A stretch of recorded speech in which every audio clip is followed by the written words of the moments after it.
Record now. Hi everyone, welcome to Jaspersoft Tech Talk number 14, Creating Beautiful Reports. So if you remember from our last Tech Talk, we've changed formats a little bit. We're not recording it live anymore. These are actually going straight to YouTube. So you're going to be watching it there, and you can leave comments and things like that on the YouTube channel.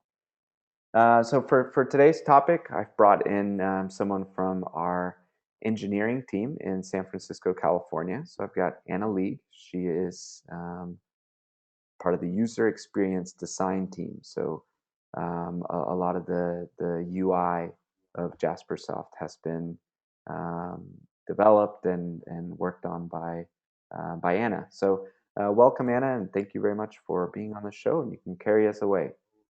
Thanks, Ernesto. Okay, creating beautiful reports. So first, let's start off by saying what is the purpose of a report? We want to present data and, even more importantly, bring important data to the surface. And what makes a good report? Visually, what makes a good report is that it's easy to read and understand, it's intuitive to navigate, and it's visually pleasing.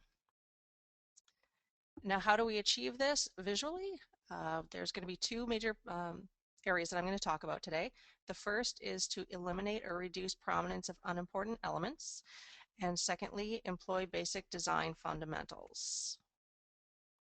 So our first area of discussion, eliminating or reducing the prominence of unimportant elements.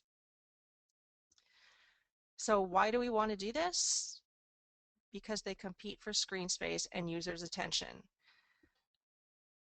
So unimportant elements would be things like thick borders, distracting backgrounds, unnecessary like text shadows or drop shadows, and 3D style effects. Just to give an example, here would be an example of thick borders.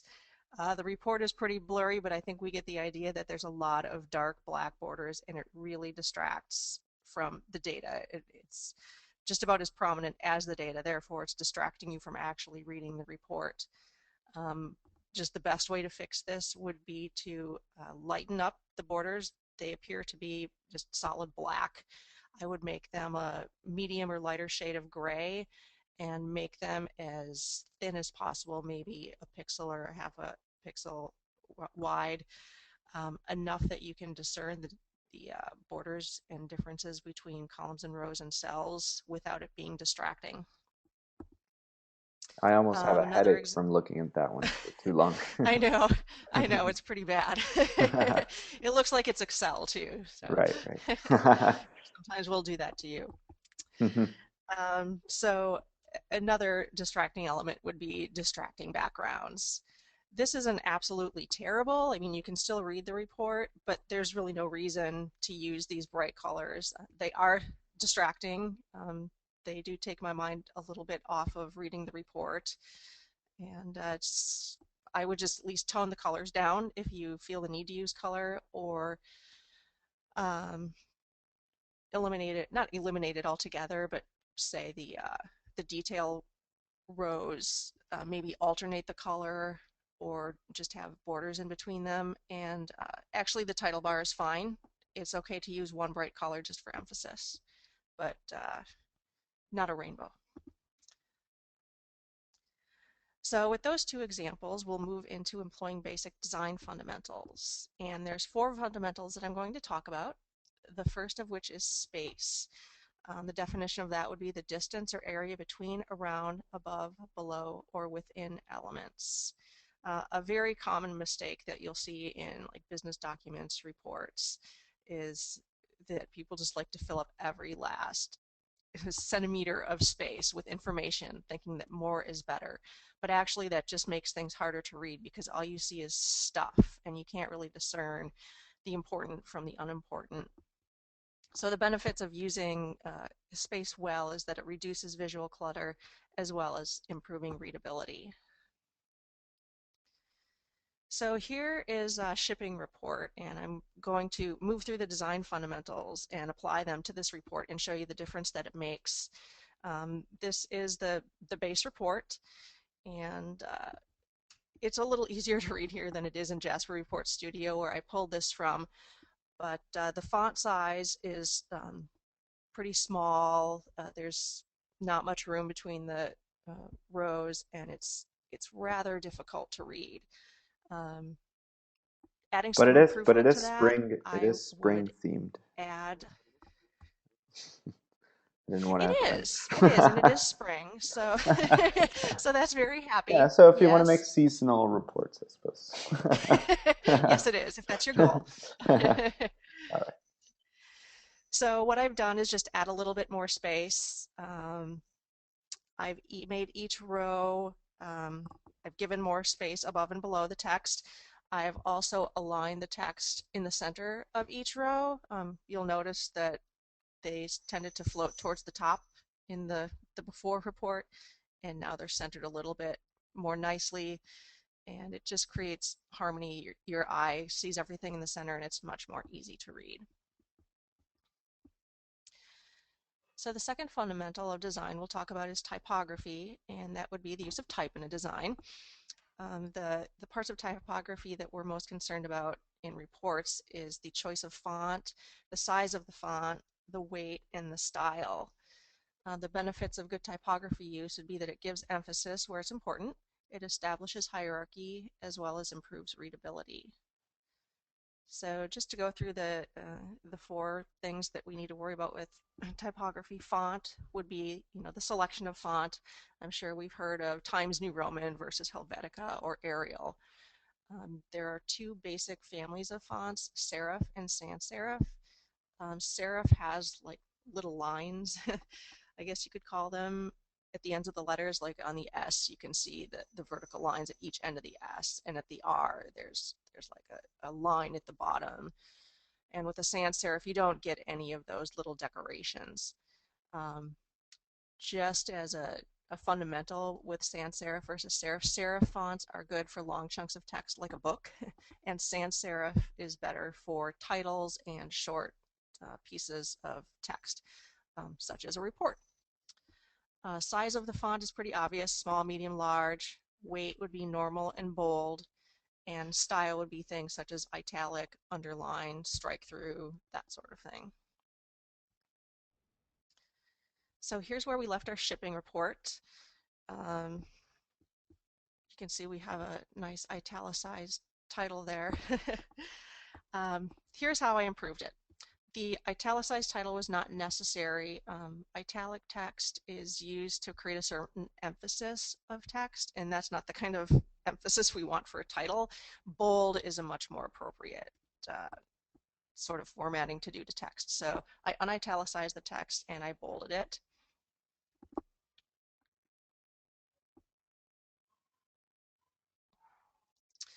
The third fundamental would be color, and that's the application of hue, value, and saturation to create visual effects with a specific color combination. And with the good use of color, we can give emphasis, establish hierarchy, improve readability, as well as lend emotional meaning. The emotional meaning thing can actually be quite interesting. I've made a little chart here of a breakdown of colors and what sort of emotional and psychological meanings those have, such as blue is very common in business use. It stands for stability, trust, confidence. Um, Red puts us on high alert. We generally use that for warnings because it means danger, warning, action. Green, growth, harmony, freshness, money. That's also a pretty good business color. It's, solid and trustworthy.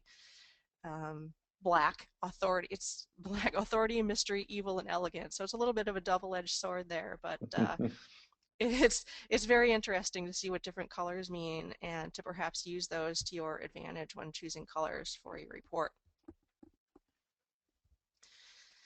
So for a shipping report, here's where we left it.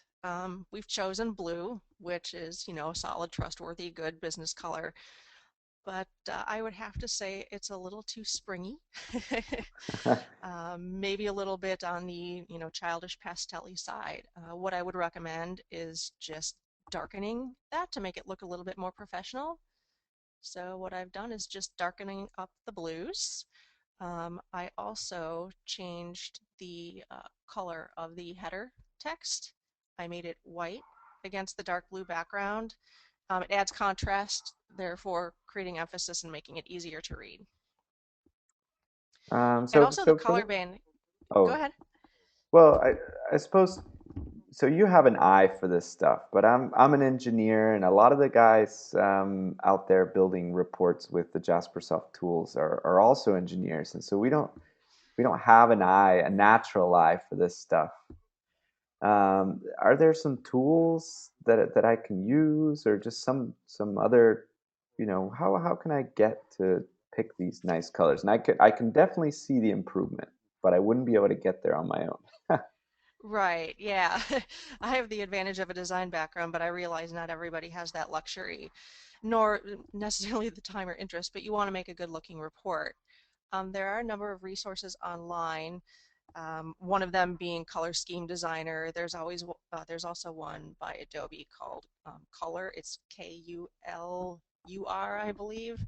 They just help you pick colors and color schemes, and there's so many more. I mean, you can go ahead and Google like color scheme designers, color scheme pickers, and you're bound to find a tool that's going to work for you. Also, a lot of companies will create their own style guides, which give you basically rules for how to use your logo placement, the types of fonts that you're allowed to use, as well as the color palette for your company. Um, Here is a page out of the style guide for Jaspersoft. This would be our color palette. Um, if we go to the next page, we'll see our fonts and typography rules. It's not always possible to follow these to a T in reports. Fonts are especially tricky because you only have so many fonts that are accessible on your machine. So I doubt that if I wanted to create a report for Jaspersoft, I could use Myriad Pro Bold, but I could probably find something that looks like it. Um, Helvetica, yeah, we can definitely use Helvetica. Getting back to the colors, I had talked before about how it can be very good to use one bold color, but you don't want it to be a rainbow. So this color palette is a really good guide, but I really wouldn't use any more than one of these really Hmm. bright colors. You can stay within a particular color family like the orange or the blue, but I would definitely just tone it down. Right, and this style guide was written specifically for like marketing and website use, and so it is a different animal. And I suppose you could certainly get, if you're going to be writing 500 reports for your company, get a professional graphic designer to write one of these specifically for report development. And Yes. then after her presentation, I'll show you guys a little bit about the tooling, about what we can do within Jaspersoft to apply style templates to many reports. So, yeah, so sorry, I'll let you carry on. Great, thanks. We just have one more design fundamental left, and that is alignment. The definition of that being how elements on the page line up with each other. The benefits of that are that it creates order and organization as well as improves readability. And you may notice that improving readability has been a benefit of every single design fundamental we've had so far, and that is definitely one of the goals of creating a beautiful report. So just to show some examples, this would be an example of poor vertical alignment. The investors column is centered, which makes it very difficult for your eye to move down the list of investors. My eye is jumping back and forth, just to even see the beginning of each investor name. A better solution would be to align everything to the left because that way my eye can make one straight vertical line down the page. And if I'm looking for an investor in particular, say Crosslink Capital, my eye goes straight down the page and I'm going to see that C easily without having to jump all over the place through this centered list of investors. And here's an example of less than ideal horizontal alignment. Everything is aligned to the bottom, um, which is a little odd. In a sense, it's consistent, but what happens is the definition column, each of those cells has more text than the info type or info type name. Therefore, even though they're centered at the bottom, it still starts at the top of the cell because in relation to those, the other two columns start at the bottom. And again, that causes your eye to jump around and you have to do more work.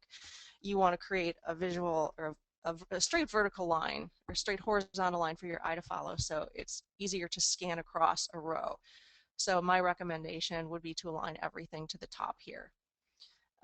If you had cells in which there's the same amount of text in every single one, like they're all going to be 2 lines or all going to be 1 line, you can align them to the top or the center, providing a little extra space around the top or the bottom, just as long as everything is consistent and your eye can make a nice line to scan through the information. So this was our final shipping report after we've applied all the design fundamentals. And actually, this is a really good example of alignment. Everything is horizontally and vertically aligned, so your eye follows nice lines and you can scan through this really easily. One thing we don't see on here is with currency, it's often very common to align currency to the right in the columns because that way the decimal points align. So that's just one extra tip that we're not seeing on this particular slide here. And that pretty much covers all the fundamentals that I wanted to talk about, Ernesto. I don't know if you have any comments or questions. No, no, those are like very inspirational. They're four rules that I'm definitely going to follow when I'm building reports from now on. Great. So I do appreciate that. And Sure. okay, and so now I'm going to switch presenters to myself just to show you a little bit of what we've done in Jaspersoft Studio. Now this is also applicable to iReport, but I'm a big Jaspersoft Studio fan, I suppose. I've been following the development. Finally, we're going live with it. So I'm going to show you that. But if you're an iReport user, no worries. It's the same. It's the same concepts. Okay. So on my screen here, I've got a report. This report is the accounts report that ships in the samples. Um, a couple things about it. So in the outline view, you'll see that I have a template that's been brought in externally, and that instead of styling each individual area, like accounts here, if I go to the text field properties, there should be a style button that you choose which style goes there. So I can hard code it.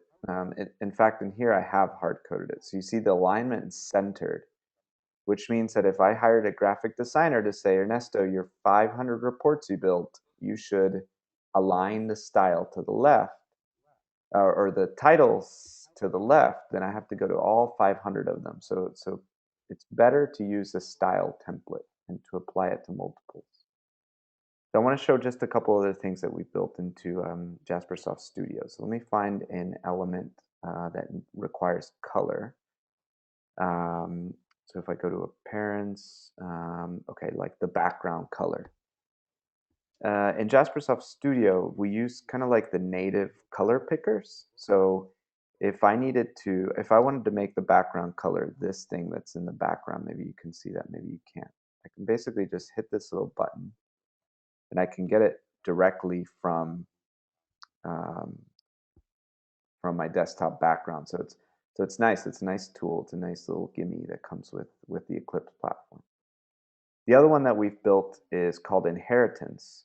So inheritance, when I choose an element, let me choose this page number here. Inheritance shows me where the styles come from. So in this case, I have inherited from the default style sans normal. I have the font size. This is crossed out because it's been like overruled in the local.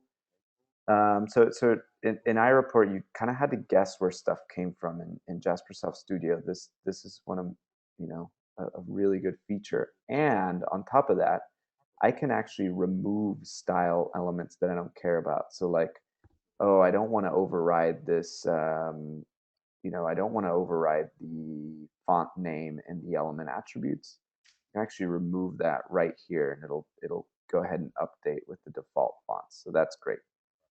And the final thing that I'll show is how this report is set up. So if you download Jaspersoft and you get the sample data, you can actually see the accounts report yourself. And you can see that there's this little icon to show a link has been made. Essentially, it's not a local resource, but it's a resource that's living in another folder. So if you go under the resources extras, you see the sample report style JRTX document.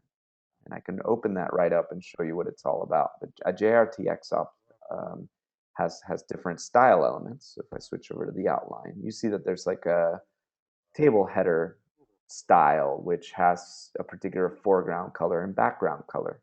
And so this way, if you follow this kind of best practice, later on when you decide that you want to change some color, you change it once and it applies to all of your reports. And so it's a very powerful feature. So that's what I wanted to show you on the technical side for those of you using our tools to build reports. So great. So thanks a lot for listening to this tech talk. And Anna, thanks a lot for taking the time to come on the show and teach us those basic design rules. And I hope My to have pleasure. you Thanks for again. having me. Great. Hope to have you again. Bye now. Yeah. Bye bye.